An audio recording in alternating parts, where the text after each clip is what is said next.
and maybe there are rising some questions which you want to say. Okay then, Jerome. And please say your name and where are you from? I am Jerome from France. It's a question for Fabian.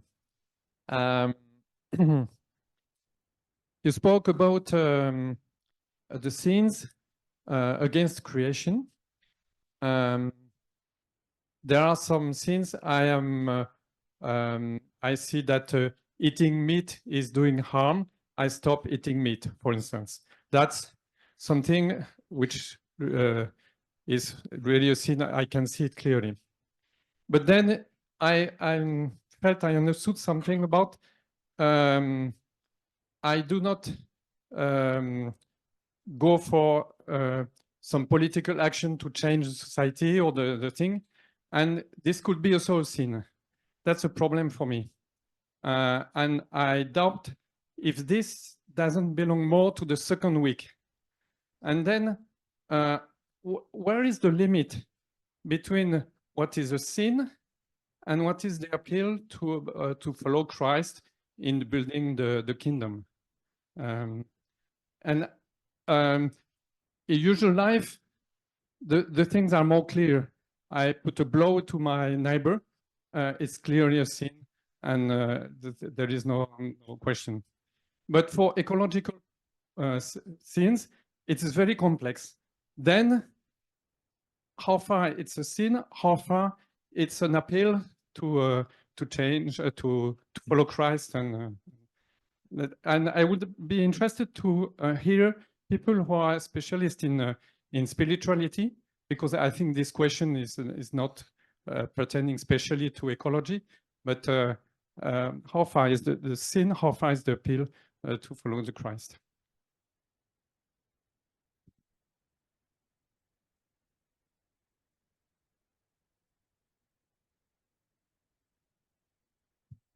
So there's a lot in this question, yeah.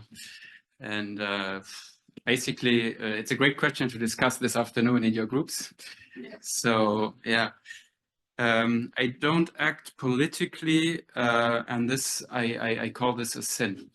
Now, I think there is one thing about sin I did not say a lot about is, I think, for moral theology, that's important, is if it's a sin, it is that I have awareness of it. So if I have zero awareness, at least the degree of sin is less, or maybe at some point, maybe it's not even a sin. So it's still a fault. It does damage. It's a bad thing. But there is also, you know, this is relevant for confession and so forth, that you have some awareness of it as well. So, and then I also would say that for me, there are very different actors in this transformation situation. I'm talking from this German context, for example, and it would be the same for France. So I studied, I know a lot of things, and I understand that I could act, I could take another action, I could engage politically for a change. And in this situation, I think I would call it a sin, that sin of omission, that for maybe some laziness, or because it's inconvenient, or because it will lead me into conflict, I will not engage politically. But then there are so many other peoples, either they don't have the awareness or they don't have the possibility to act politically and so forth. And there it's a different story. So I think this is how I would put it, but maybe you see it differently as well. And then the question about first week, second week. So basically I see the whole spiritual exercises as a process of conversion. That's what I tried to say in the beginning. And I don't want to reduce it to the first week. I think even the principle and foundation is already something that has to do with conversion. If I make myself indifferent, this is also a step. And then also the second week is about which way to go to discern and to understand even better the will of God. And then you have the two kingdoms, and you have all that, and you will even understand your conversion better if you go this deep. And then you have the 3rd week, then you have the 4th week, and finally to live this ongoing conversion. I think that ad amorem is so central, and I call this ad spem as well. So it's a contemplation of hope as well, and so this is, for me, the whole is about conversion. So it's not only in the first week. So this is one point. And so for me as a Christian, when I enter the spiritual exercises, for most people, I have already decided to follow Christ. And so this is about a redefining, a readjusting. And so for me, there is not so much a problem if first week and second week somehow is there at the same time or something like this. But it's another question how you can help others to go this process in a good way. And yeah, and maybe one last point. So Ignatius, I think in the first week he works with meditations and not with contemplations in the sense of biblical passages. But I think as I see it, many spiritual directors will also give Bible passages in the first week. Yeah. And so Ignatius was able to reduce maybe the question of sin and leave out all the other questions in a certain sense, because it's about reflecting on your sins and so forth to a certain extent. But as soon as you give a Bible passage, other things will enter also. So it's more, more complex. But I don't see it as a problem. This is the way I would respond.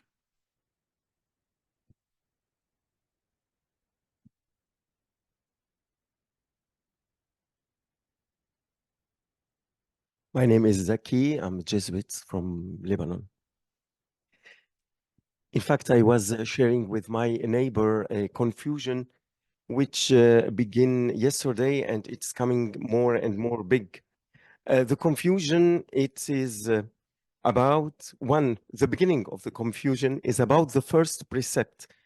The first precept is to love God and neighbor. Are we speaking about love God, neighbor, and ecology? Because since yesterday, I think it is not always clear that the love of ecology must remain at the second step, at the second level, as a way to love God and the neighbor. And today, so yesterday, I told myself that to calm myself. But today, we're speaking about the love of trees, of plants, of pets. You know, who is my neighbor? Can I say I love my pet and this is good? Why? Because I was in Paris during the 19th and I observed the development of the pets, the phenomenon of the pets. And the love of the pets was especially to justify, if I can say, the tendency to not have social relation. So what can I do? What can I say? I have a plant and a tree and I love my tree and this is good. I'm loving ecology. And the confusion also is becoming more and more big when we spoke about structures. You know, the country of the Gulf are very, very, very good with ecology. They are foresting the desert. They are really engaged in foresting the desert, in purifying the water, the wastewater. I think if we speak about structure, here there is an example of a magnificent ecologic structure. Okay, they are in their structure enslaving all the neighbors, but they are good in ecology. So exactly, this is what I need to clarify in my head. Thank you. And his head, because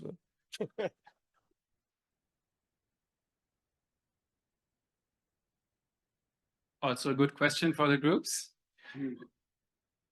So maybe two things. This is kind of a spontaneous reaction.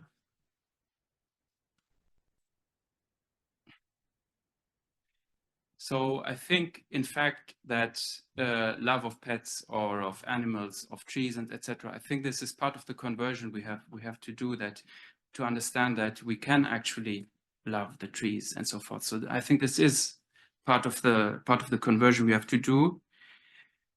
In Paris, then and it has to do with the sacredness of creation, with the kinship, with all that he has developed.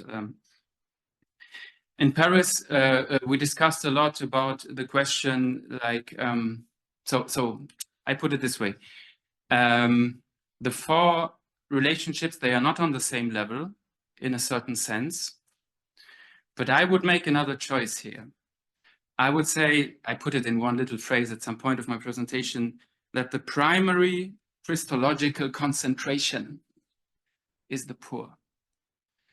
So the love of neighbor first is the love of the small, of the vulnerable, of the crucified, of those who suffer, and then the others are derived from that.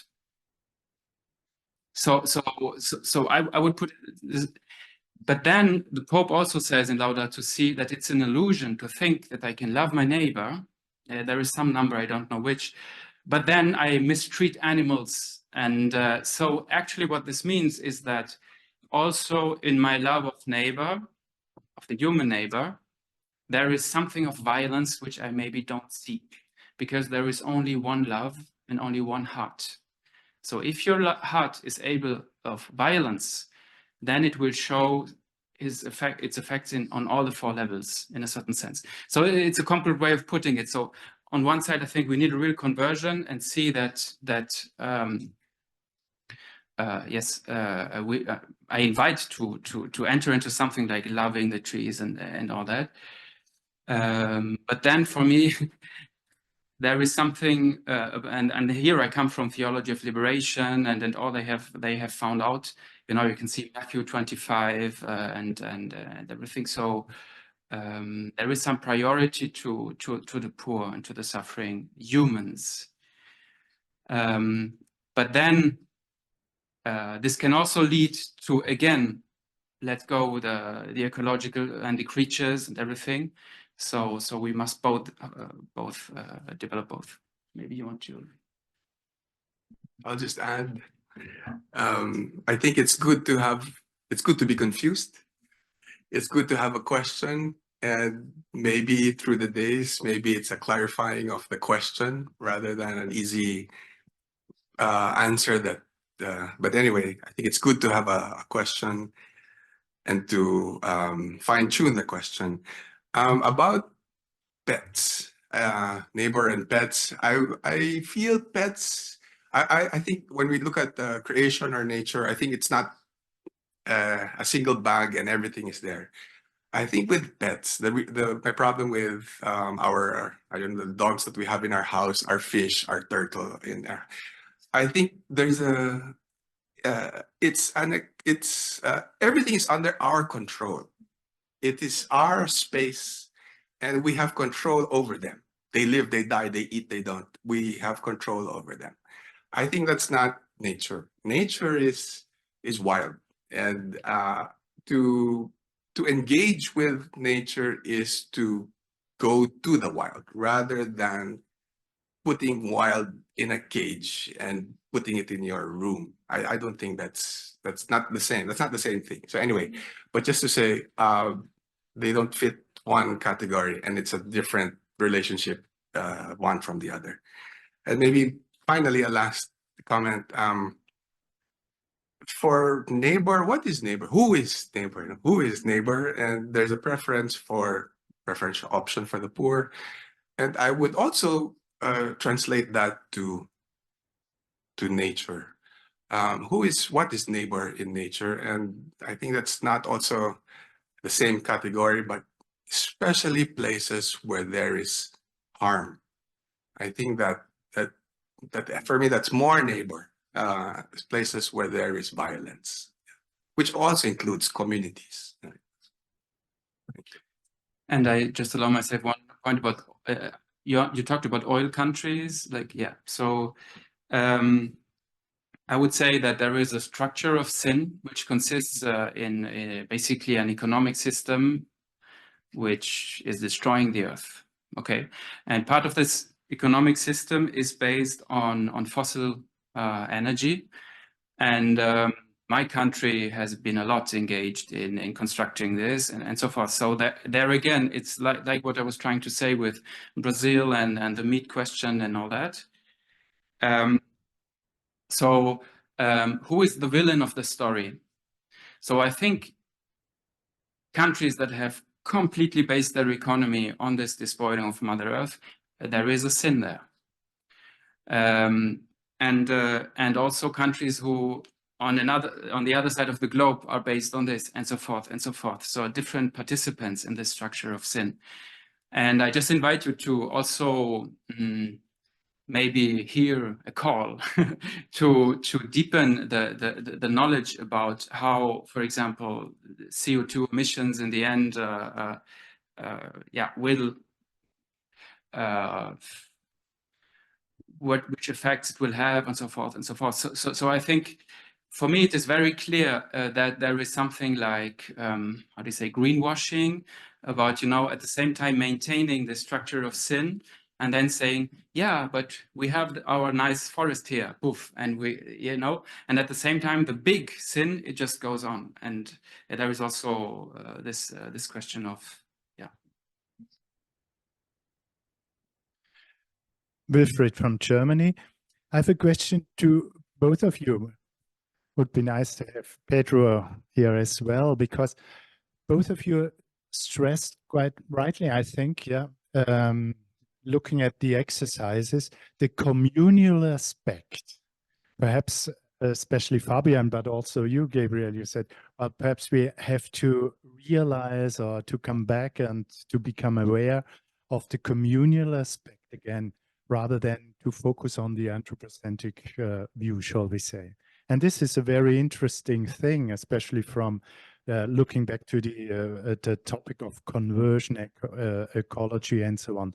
My question, and Pedro was stressing the point of sentire there. Yeah? My question to you, both of you, is what would you say when Ignatius says something about sentire cum ecclesia in the book of the exercises? Is there something which comes up to you with the term or related to the term of the church? What does church mean in this way? If everything and all of us are interconnected, shall we say, what does that mean for us, for our spiritual journey, shall we say, when Ignatius talks about sentire cum ecclesia?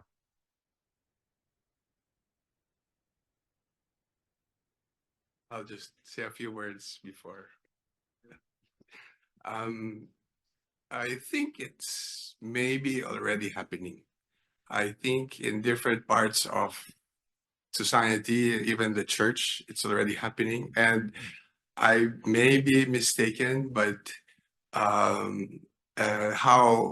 the Pope Francis has emphasized synodality, and maybe also about how the society of Jesus is recovering communal discernment as opposed to individual discernment of just a few decades ago. But then now it's more an emphasis on communal discernment, spiritual conversation.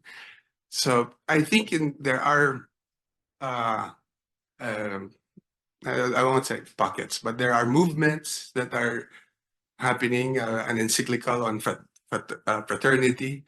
So there are, and I think we're finding our way. We're finding our way, and there are different starting points already. But I think the theme of community is there and it's starting. But we need more of it. But to enlarge also as to what community means. But then I think it's on the way. I'm very, I agree a lot with what you say, yeah. Synodality, communal discernment, all that, I think it must be developed more in this sense and in this context as well. it's just one more idea that came into my mind, which is the fact that the Catholic Church is a worldwide player. And for this whole transition and transformation thing, this has, so maybe two things. One is that the church itself is in a deep transformation process right now. And the Pope wants it to be very much informed and that it has to do with the cry of the poor and the cry of the earth. So the renewal process of the church itself is about dealing with these questions. And I think the Pope somehow has the vision that the structures will then adapt in the moment of dealing with this. And for especially the German church does not have this mindset, you know it. So I think we want to make like this and then discuss the structures. But actually, the Pope is saying, go out, deal with the problems, answer to the question of the cry of the poor and the earth, and then a new sort of church will also come up in the process. And the other thing is, yeah, the Catholic Church as a worldwide player. So in Germany, I see that the discourse on transition, first they will say ecological transition, so they will leave out the social. And then also it's quite a technical idea, kind of, yeah, we have another sort of energy, another sort of cars and so forth, but it's not going as deep as it must go. It's not pointing at the justice problems. It's not, and it's not realistic. It's so unrealistic because on a material basis, this won't work just to make electric cars and the rest of the system doesn't have to change. No, it's very different. So what the church can help us see is a kind of, if you are Catholic, you have this man in Rome who sometimes says from a global perspective that there is a bigger problem that and then we are so much connected as a church with the global south and with other players and so forth. So it's a gift, I think, that for this transformation, we are part of this living community of the church, which helps us see wider than just within one country, just within one thing.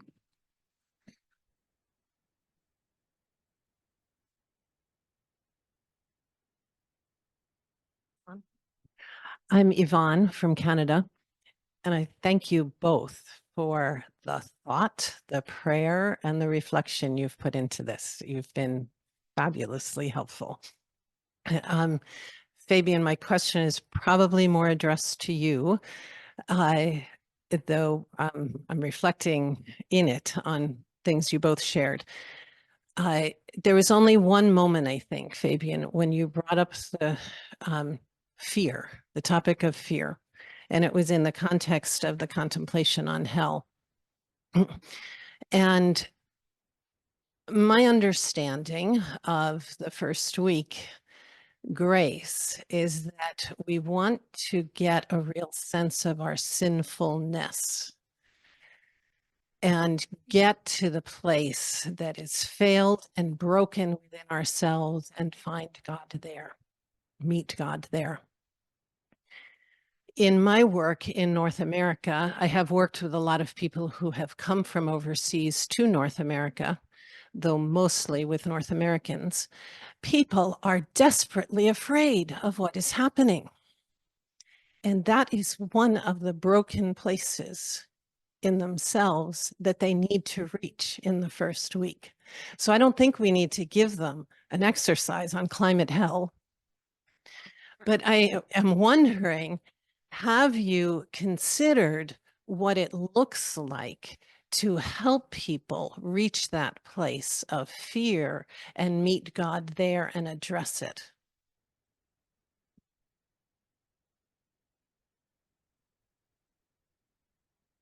Can I just add something?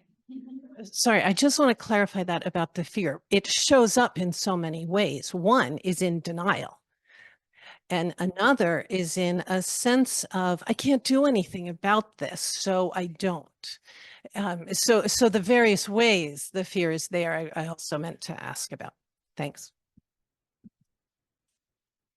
If I read it right on this paper, you also work with Joanna Macy and all that. So Xavier, me, and others, we have been experimenting Joanna Macy workshops, the work that reconnects. And so this, I think, is really something that maybe you can also look at, those of you who are interested in this question. I think that this is a tool that we can use, for example. So part of the answer for me to help people go to this place of fear is, for example, this Joanna Macy circle where you start with gratitude. So this is kind of the principle and foundation in a certain interpretation.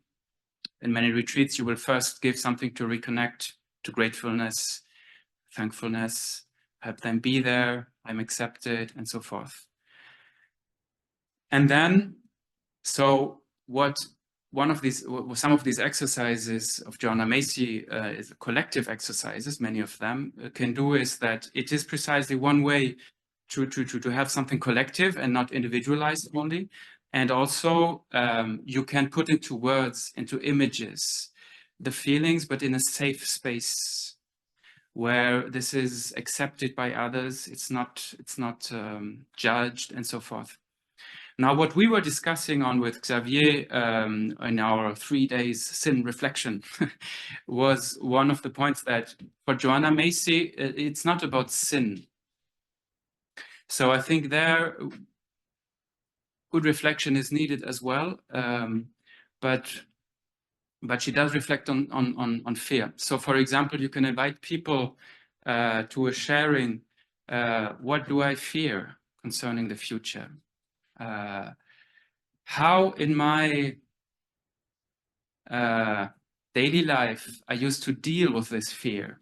And just talking like this without thinking a lot, people get revelations sometimes, because I discover, oh, that's true. Actually, I'm really fearful all the time. And I do a lot of things to not look at it, to not, and then they can express, it's about my children. It's about this, it's about that. And there are rituals you can do to to put this into something outside of yourself as well, and look at it. This must never be the end of the process, but it can be part of the process. And I think Joanna Macy talks about this composting of emotions. I like this image a lot. So you don't throw them away, and you give, for example, the fear, but also the anger, and maybe the frustration, the not knowing, and all these things. You give them a space in prayer, in sharing, and so forth. And this is a place of healing, a moment of healing. You let them be there, and then you can go on with the second week, with other things, with deepening. So this would be, I think, this is something new, nothing new to you, but this is what I would suggest. In more traditional approaches, I guess you can invite people to write their own psalm, this kind of things, where they put into words their fear or their things. I think anything that helps to express verbally with images or whatever can help. So Pedro is back from the Philippines. He will join the society. There are other questions.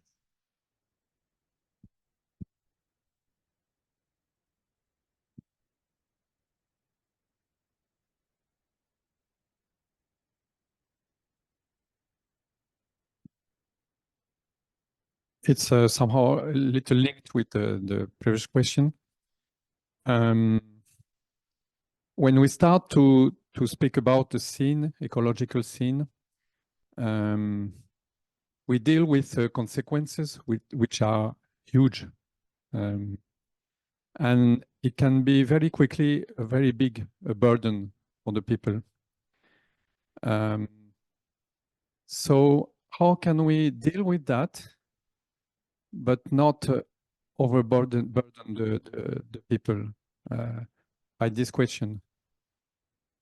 By the same time, it is necessary, because if we don't look at the sin, then we cannot move forward and in the relation with God also. But how to deal with that? I feel very difficult, and so that the people then they close. They don't want to look at it because it's too much. And of course, the the involvement in the scene of everyone is very little, but very small, very partial, small part. But the consequences are so big. So how we can face that?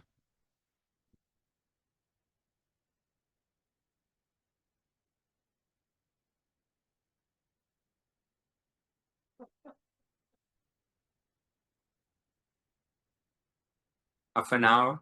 I'm trying to arrange a memo of agreement with Caritas as to how to listen to communities in Asia, which is part of this. The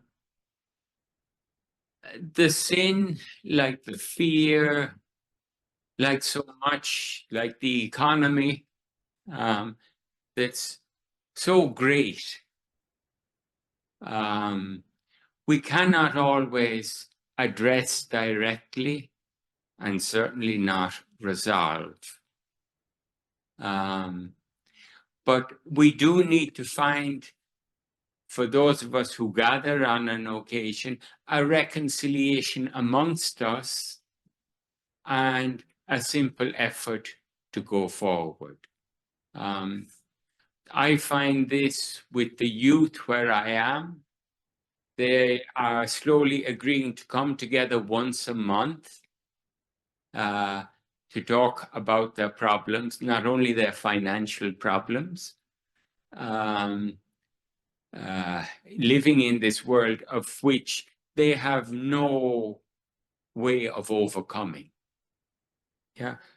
To understand where vulnerable people are, vulnerability means you do not have the capacity to overcome the wrong that is there. Part of it, as you might be. Yeah. But to gain strength together, I always love Nico's sense of celebrating failure. Yeah, Father Nicolas. Yeah, he was with us in the Philippines for a long time and in Japan. But his idea with feeling was to be able to celebrate failure. Number one, because we can then learn from it and laugh at it and laugh at ourselves. Number two, and what's actually most important, is that we come together. Otherwise, it really is a failure. If we fail and we dissipate, all is lost. The lessons learned and the possibilities. But when we can literally gather in the evening, laugh at each other, share some miserable experiences, but that we survived it, gives us the chance to build an effort anew. So I'm not able to answer your problem, but I feel part of it is celebrating failure. Because we are not the powerful. Yeah? And we have to remember that Jesus died on the cross. We talk about living poverty. Yeah. We need to experience it. We also are experiencing this suffering. And, you know, somebody gave me a vehicle years ago, but I will never turn on the air conditioner. Yeah. I said, this is the environment we created. This is what we live in. Yeah. So whatever the deadly temperatures when we go down to the city, I said, this is our making. We can only live through it and live with the sufferings of others, but try to find the basis to come together and celebrate life as it is and where we are. That's not an answer.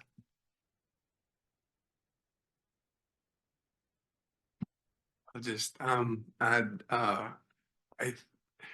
I try to see things in terms of a system, a whole system, and when that's the lens, I feel people are not equal, are not equally culpable, and some more than others. so in terms of, I'm not God. But in terms of sin, I believe some are more culpable than others. In the Philippines, one of our problems in the Philippines is a lot of litter, trash in the rivers and in the seas. And people point to, because we make a lot of those small packaging for everything, for shampoo, for soap, for oil, etc. It's just small packaging, and it's what the poor can afford. And after using it, it's thrown away and it enters into the sea. So there's a lot of that. But I don't think it is appropriate to say that the millions of poor who do that are the ones who are culpable. No, they're the receiving end of a whole process, of a whole system, and I feel it's more because their leverage is so small, and those who have the power to decide what kind of packaging, and instead they make the option for more of the same. It's more of the same, to push more profit, more production of more of the same, to choose that rather than develop an alternative. I think there's more culpability there. So anyway, I'm just trying to say that I think it's, when we look at the big picture, I think culpability is not the same, and I guess sin is also not equally distributed. I dare to say something as well on the same question. How to deal with the burden. So I agree with you, Jerome, that is really difficult. And so one part of the answer for me is as adults, I think we are invited to have a look at reality, a true look at reality. So at some point, avoiding to the extreme this burden also, I think, is not good. But of course, it depends a lot on the people. I think that there are some this would re-traumatize them or whatever, and so in general, I think we should use the immanence principle in the sense that we take, if there is something that's going on in the process of the person, then we can work with it, but rather not push from the outside into some direction. Yeah. So yeah. For a process of spiritual exercises. On a political level, it's another question, maybe. Surely. I think there we need the prophets also who shake us a little bit to confront us with the reality. And then I very much agree with what Pedro said about celebrating failure and come together and so forth. And I see a link to this whole theology of Jon Sobrino, for example. So we are now going to a third week with saying this, but I think that there's also a suffering that goes through us if we engage, if we feel all this. And at some point, you can't do anything, but it's kind of accepting that it's there, and paradoxically leave a space where resurrection can happen. And this is part of what I mean with contemplatives and transformation. This is kind of constantly being in the presence of the Lord. I'm very much rooted in the contemplative traditions, according to Franz Jalic, and where you pray with the name of Jesus. And the experience you can make there is that, and in other ways of prayer as well, etc., is that these kind of things, they will come again and again. This burden, you will feel it in your flesh, you will feel it. But there is some thing in this paradox that if you dare to give it a space, God can process it in a certain sense. Third week is also about letting go. I can't do it. And then suddenly something can happen. And Jon Sobrino talks a lot about the capacity of the poor to celebrate, to have parties in the midst of the catastrophes. And I think we can learn so much from them. And this is why our closeness to them is important. So just one example was the community where I live. We have now 7 refugees who live with us. Yeah, 5 of them very, very poor. And I had my birthday, and they have all their traumas about their refuge, and they need therapy, but now they can't do therapy because they're in church asylum, and there's a lot of suffering and everything, and the children have big problems and so forth. But for my birthday, they organized for me this great party, and it's really great. And there's so much joy, there's so much, and I think something around those lines is accept to suffer the process of 3rd week. We never choose it; it just comes. And dare to live as risen people in a certain sense. Celebrate something of the eschatological, which is already there. I'm sorry, this is beyond 1st week, but... So maybe a last question and then short statements, and then we will go to the next. Gracias. Sí. Thank you. It's a short question. An image crosses my mind listening to your presentations, because these ecological conversion is changing our gaze, the way we look at the world. What's the link you see in terms of changing our gaze on women or everything feminine? Is this part and parcel of the ecological conversion? Is it a separate process? I can speak in English if it's easier. Because I was thinking that women are land, world, creature.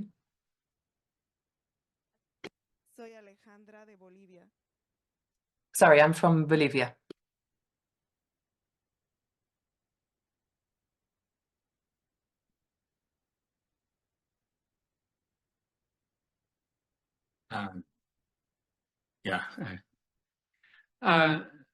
For where I live, it is the women who have the turning on the situation. In the food provisioning, in the peace, it is always the women who take the lead, who seek the capacity. So from below, it is always the women. I have 32 teachers, 31 of them are women, because they want so much, they love so much their children, and the sense of community. So I feel there's a whole other leadership that comes from the women in community. They have the capacity primarily to care. Yeah, the men will often fight, struggle, all of these things. So for me, this is where the change is going to have to come from below. It has to be, the part of the world that is disadvantaged. That's going to have to speak clearly, and humbly. I think that this, for me, is where I always go to the women when I don't know what to do, when they come, because they will gather and they will find some way of dealing, because they want to hold so much together. This is why the church has to accompany, has to listen.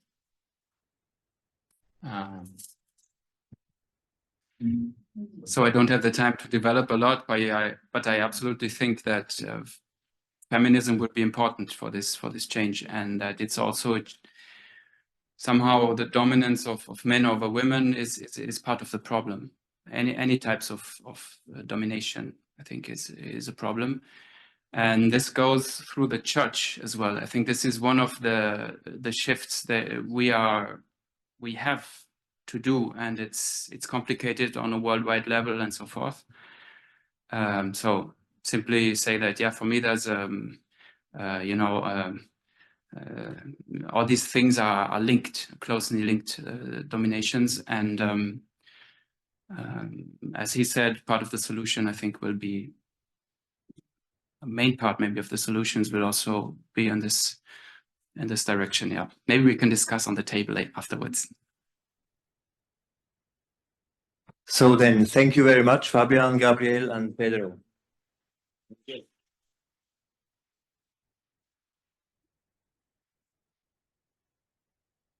And I will also say thank you to all the audience, the people who are with us in the video stream, and to say goodbye, have a good afternoon, and maybe we will see us tomorrow. You will hear and see us tomorrow, even if we do not see it.